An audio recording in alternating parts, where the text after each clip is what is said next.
The booth was velvet dark and private, the kind of corner where secrets learn to breathe. Champagne sweated in a silver bucket. Neither woman touched it. Miranda slid a thin envelope across the table with 2 fingers. $5,000, she said. One weekend. She wanted to hire my boyfriend for a project out of state. I laughed too loud. My man isn't for sale. Miranda didn't blink. She drew a second envelope from her purse and stacked it on the first. 10. The laugh died in my mouth. The waiter froze mid-pour, then quietly retreated. The room seemed to lean closer. 15. Another envelope. My hand tightened around the glass until it chimed. You can't buy people. No, but time, options, dignity on a bad month, those sell every day, she said. The number hung between us like thunder. 20. The fourth envelope landed, tidy as a verdict. The perfume around Miranda smelled like money handled by a steady hand. Somewhere behind the curtain, cutlery whispered. The world kept eating. You don't know him, I said, softer now. I know men like him, Miranda replied. Smart, beautiful, waiting for the world to notice. The world doesn't notice without leverage.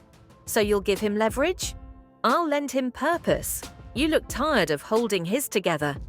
I stared at the envelopes, edges straight, corners sharp, like little doors.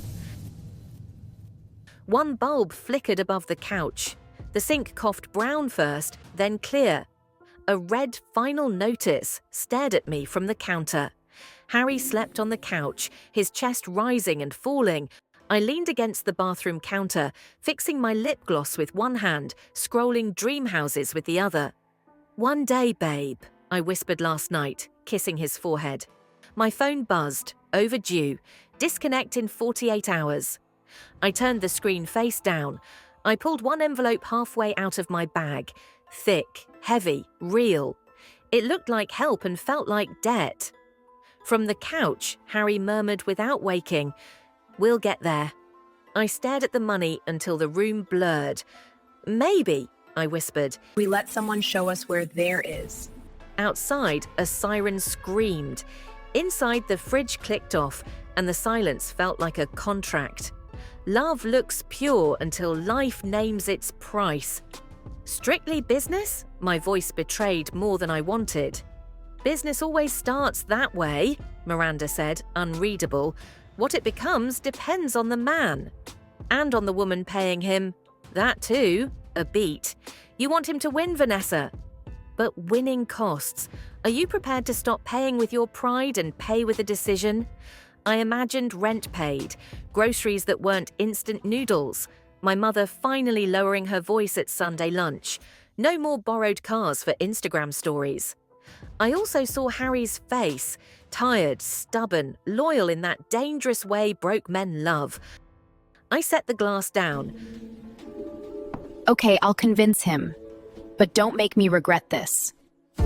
Regret is for people who believe they deserved better. I'll have my office send the contract. 1 month, 20 up front, the rest on completion. She stepped away, then turned back. Buy yourself something to eat on the way home. Say nothing untrue. He's being hired. He's earned it. How long have you been planning this? I asked. Since the moment he chose a stranger's life over his own comfort. Good men are rare. I prefer not to waste them. She left a trail of quiet and expensive air. I walked home with the envelopes in my bag, corners biting my palm like teeth. The city cold made my eyes water. Or maybe it wasn't the cold inside. The apartment hummed with the old fridge's struggle. Harry's chest rose and fell. I knelt beside him, brushing hair from his brow. He stirred and smiled without waking. I did this for us. My phone lit up a message from a name I shouldn't still have saved. You good? Need anything? I turned it face down again. From the couch, Harry murmured, We'll get there. Outside, a siren screamed. Love looks pure until life names its price. The day before the dinner, Miranda Hale was running late to a board meeting. Her driver stopped at the corner of Thames and Alder, where a car had crumpled against a lamppost like folded paper. Smoke drifted upward, glass glittered on wet pavement, and bystanders stood frozen, phones out, filming chaos instead of helping. And then one man ran straight into the smoke. It was Harry. No hesitation, no performance, just instinct. He tore his shirt on the broken window and pulled an elderly man out from the crushed interior, speaking with a strange calm that steadied everyone around him. Blood smeared across his arms, glass caught in his clothes, and still he moved like someone who understood exactly what to do. By the time the ambulance arrived, he slipped away before anyone could even ask his name. But Miranda saw everything, from behind the tinted glass of her car, unseen, studying him with a kind of quiet calculation. And in that moment, she decided she needed to know exactly who he was. By morning, she had his file, a janitor, a man with a degree he never got to use, a man living far beneath what he was capable of, a man who didn't even look up long enough to notice a CEO watching him. While Miranda was planning her next move, Vanessa was fighting a different battle entirely. Her morning started with tension, with questions she couldn't answer, with the kind of pressure that turns worry into exhaustion. It felt like every direction she turned, someone was reminding her of what Harry wasn't, of what their life wasn't. By lunchtime, the weight of it all followed her to a tiny coffee shop, where even her closest friend wondered why she was holding on to a relationship that seemed to be dragging her deeper into struggle.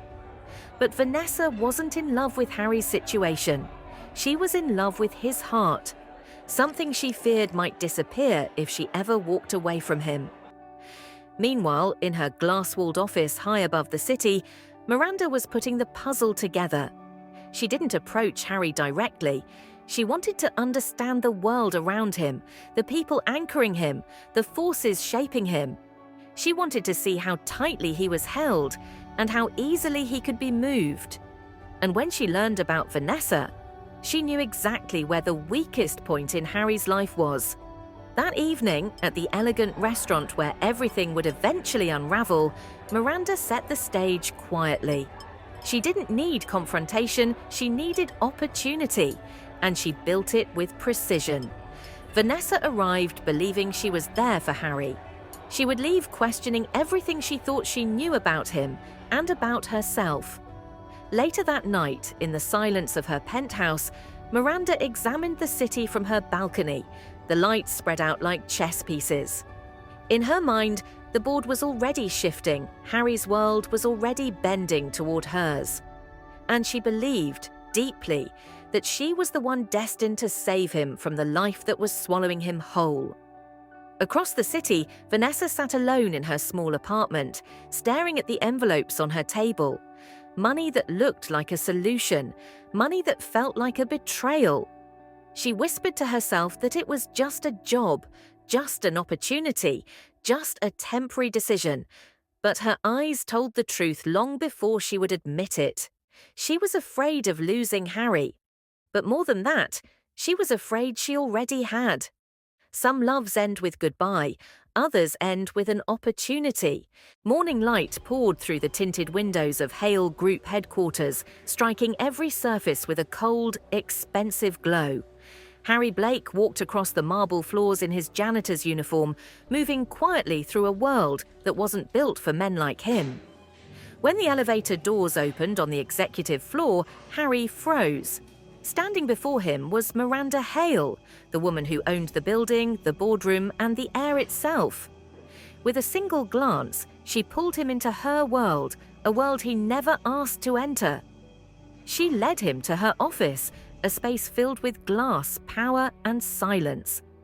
Harry sat awkwardly in a chair that probably cost more than his monthly salary, while Miranda studied him like he was a question no one had answered before. She wanted to know why he worked so quietly, why he never asked for more, why he lived so small. As he struggled to explain himself, something shifted between them. Harry spoke of dreams, not the kind people chase, but the kind life forces you to delay. For the first time, Miranda's perfectly controlled expression cracked. His words struck a part of her she had buried beneath ambition and glass ceilings. Then she stepped behind him, her presence warm and dangerously close. It wasn't an accident. It wasn't professionalism. Miranda Hale was testing boundaries, his, not hers. In that moment, Harry realized this was no longer a simple conversation. It had become something far more complicated. And yet he pulled away, gently, firmly, without anger, but with a conviction she hadn't expected. No man had ever stepped back from Miranda Hale. No man had ever rejected her attention, but Harry Blake did because his loyalty belonged elsewhere. When he left, Miranda remained standing by the window, staring at her own reflection. Her hands trembled, not with anger, but with disbelief. She was a woman used to winning in every arena, but this time she had encountered a kind of resistance she couldn't buy, command, or manipulate. By the time she returned to her desk, her expression had transformed back into the cold precision of a CEO. She summoned her assistant and demanded everything, absolutely everything, about the woman Harry loved.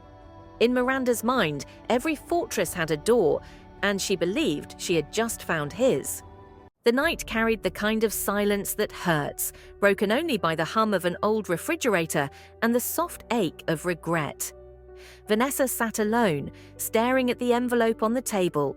The promise she never wanted to make, the price she never meant to pay. Behind the bathroom door, Harry sang through the sound of the shower, pretending he wasn't exhausted, pretending hope was still something he could hold with tired hands. And Vanessa listened, knowing the future he dreamed of was the one she was about to trade away. When he stepped out, smiling the way only he could, she smiled back, too fast, too bright. The lie already forming. She told him he was meant for more, that a better life was waiting. He didn't believe it, not at first, but desperation has a way of sounding like opportunity.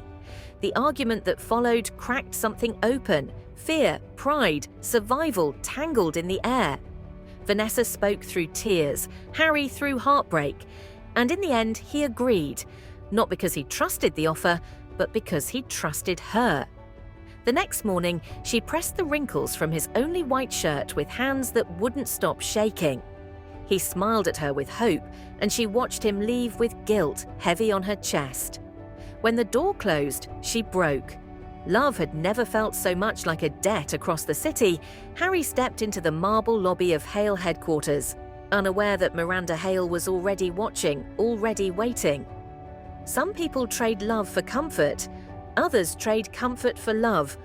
But when desperation enters the deal, no one walks away unscarred. As the doors opened onto the marble hallway, it felt like stepping out of his old life and into a version he wasn't sure he belonged to. The lights were cool, the floors spotless, and every reflection reminded him of the distance between where he came from and where someone else wanted him to go.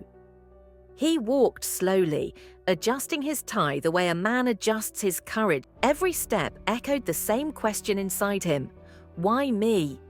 But echo or not, the answer waited at the end of the corridor.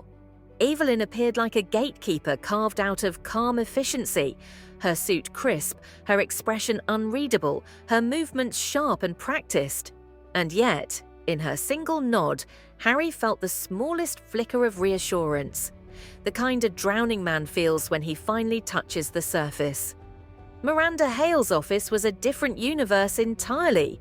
Sunlight sliced through the blinds in golden bars. She stood by the window as if she'd been carved into the skyline itself.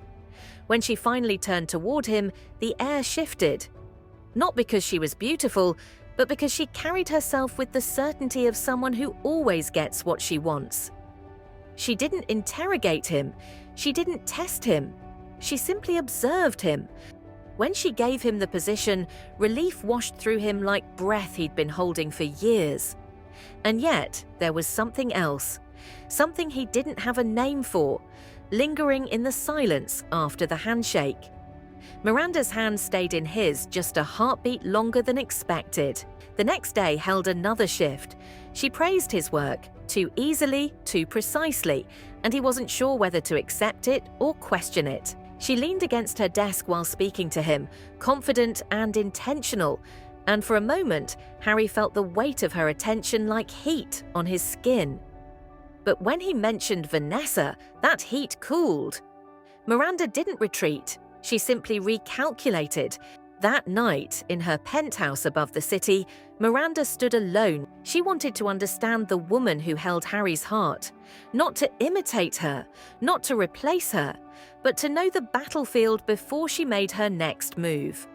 She made the call calm, quiet, and deliberate. Meanwhile, in a much smaller apartment across the city, Vanessa felt everything shifting Harry's confidence. Fear and pride twisted inside her until the truth slipped out. The truth she never wanted him to hear. When she slammed the door, the silence that followed wasn't ordinary silence.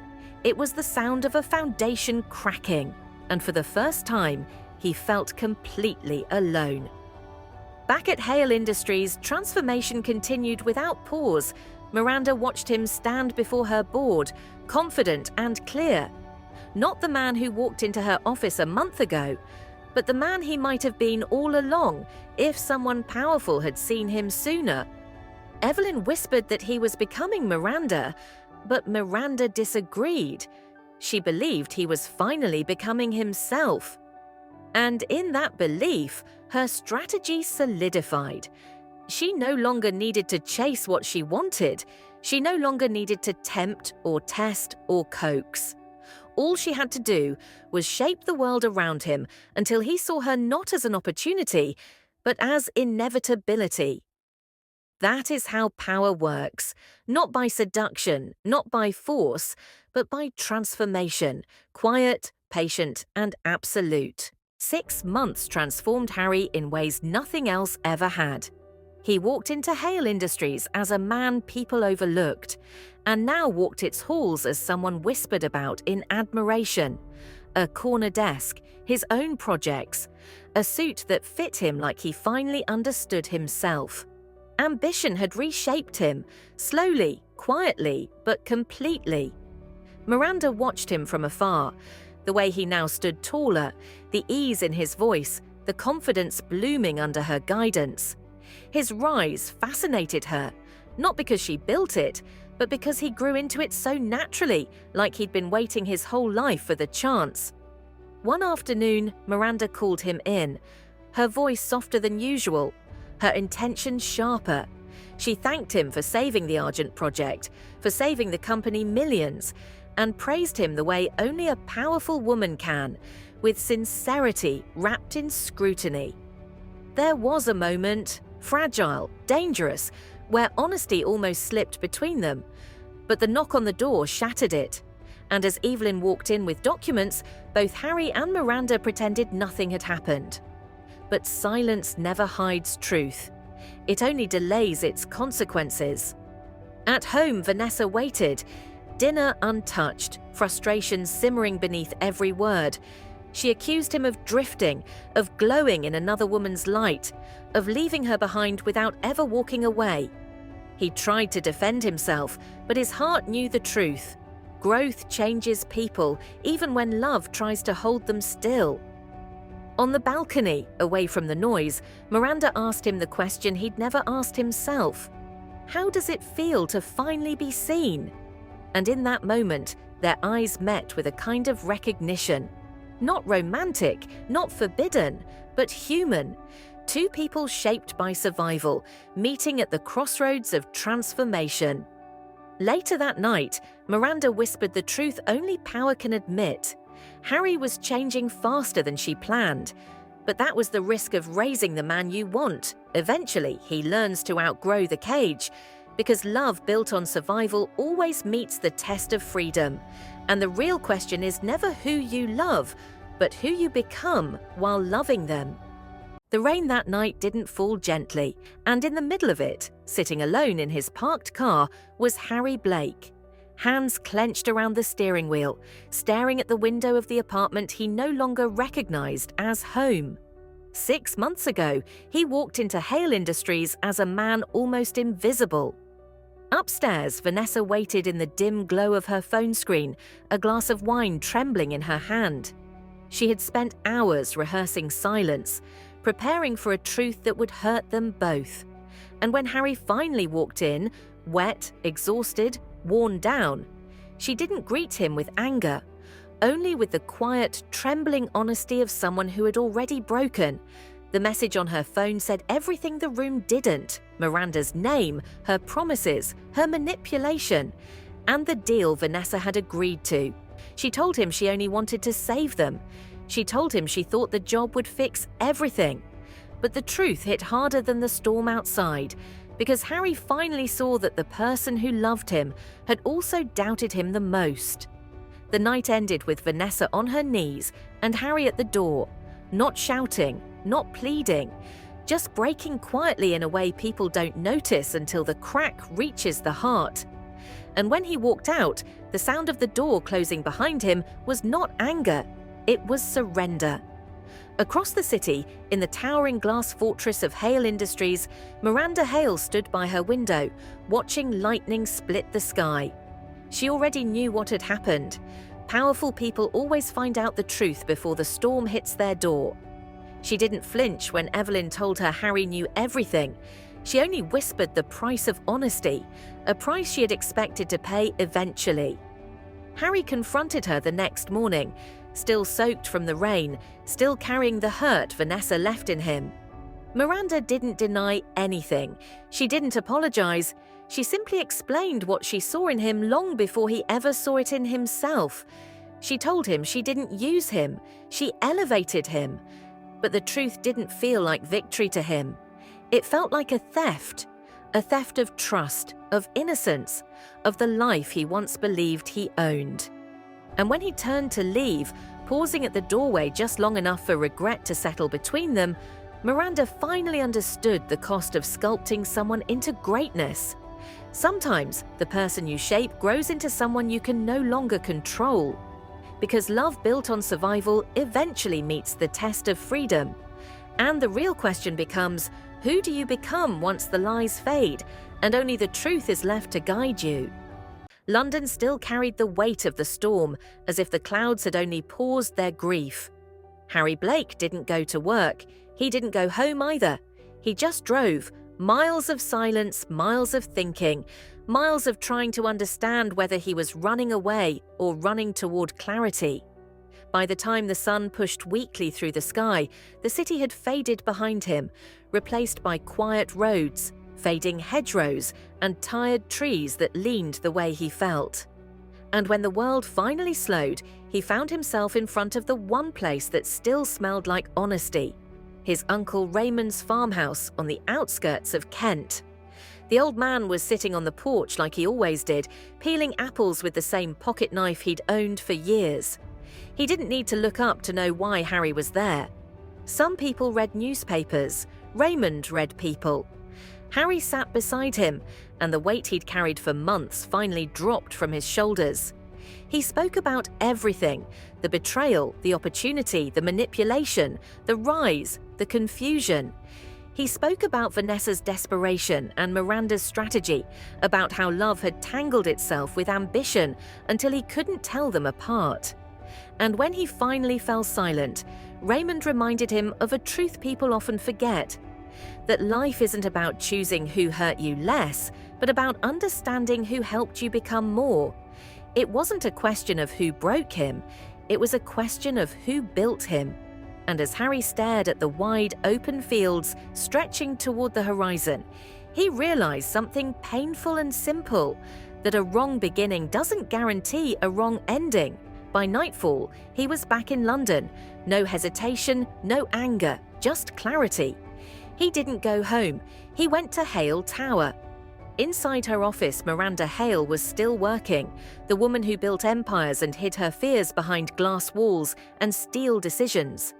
When he stepped inside, the air between them shifted. Not with tension, but with truth finally ready to be spoken. For the first time, Harry wasn't afraid to confront what stood between them. He told her the truth of what hurt him. He told her the truth of what he had learned, and in return, she let the armor drop. Not the CEO, not the strategist, but the woman who had once feared she might lose him before she ever truly had him.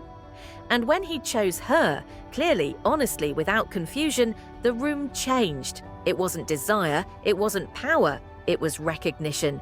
Miranda's smile that night wasn't polished or practiced. It was soft, fragile, human. The smile of someone who had spent years building walls only for one man to walk in and turn them into mirrors. Because sometimes love doesn't arrive dressed in perfection. Sometimes it crawls through the wreckage, through the broken promises and the painful truths. Months later, the Hale Initiative, a foundation for struggling artists, stood as proof that they had both transformed beyond their mistakes. And when Harry stood before a crowd and spoke about believing in the version of yourself that the world hasn't seen yet, Miranda watched him the way she did the first day, not as her employee, not as a project, but as the man she had waited to find in a world full of temporary people. Somewhere in that same hall, Vanessa stood in the shadows, silent, unseen, realizing that love without growth becomes comfort, and comfort, when tested, always breaks first. Because in the end, the heart doesn't choose the person who held it gently. It chooses the person who helped it grow.